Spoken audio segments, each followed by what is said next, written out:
poppy seed dressing. That would Not do too it. bad, not too shabby. Dr. Michael Pichichero is with us now, and well-known pediatrician in our area for many, many years. And we're talking about stuff that has to happen to go back to school for your kids in terms of vaccines and physicals. Yes. Has that changed a lot in recent years? No, it's pretty much the same system. The school nurses need to know that the children are healthy.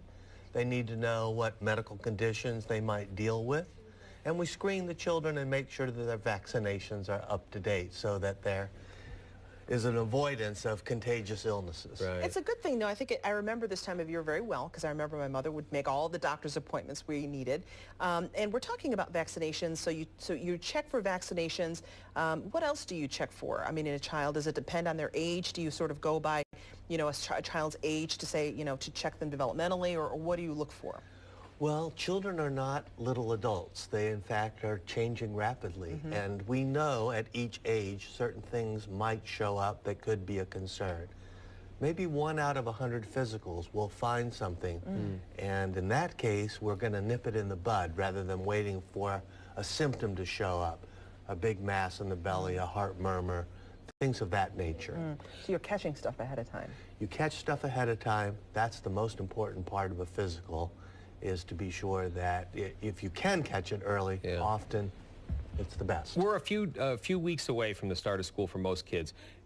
How can parents help their docs, their pediatricians at this time? Do you get calls the day before school and say, oh, so-and-so needs this, and can I get in? Yes. Do you get that kind of thing? We do. There's some flexibility with the start of school, so we accommodate as best as we can. All pediatricians and family doctors do. But to try to get a physical at this point booked in the next few weeks is going to be a challenge. So the schools give you flexibility. Within the first month of school, we can still get the job done. Okay, so this is a requirement then for students to go back to school in many districts, right? Or is it pretty much across the board? It's statewide. There are certain ages when physicals must be performed.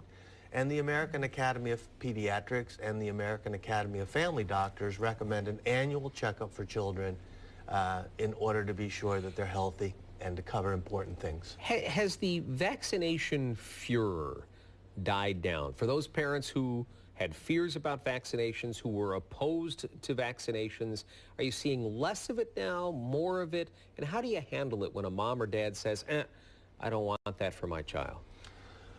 Well, I'm affiliated both with Rochester General Hospital and in a private practice at Legacy Pediatrics, and we made a decision that we would not accept families who would not accept vaccinations unless there were true religious grounds to justify that decision. Because it's unfair to the unvaccinated, like children with cancer and children who are too young to be vaccinated. Overall, I'll tell you what happened, Doug. That Disneyland scare with the measles really changed people's attitudes. Really? It was remarkable that parents started to realize that there are important diseases that we vaccinate for, and skipping the vaccine could be costly for the health of their own child. We are hearing about some whooping cough cases in our community. That also gets parents concerned and start thinking, well, wait a minute, we need to be concerned about this. And does that also, when the cases are local, do you think that has an even bigger impact? For sure, we're constantly looking for more cases of whooping cough, and you have to get vaccinated and boosted on a regular basis. Local news is always important to local families. So when we get a case of spinal meningitis, then parents are want to check that their child has received those vaccines.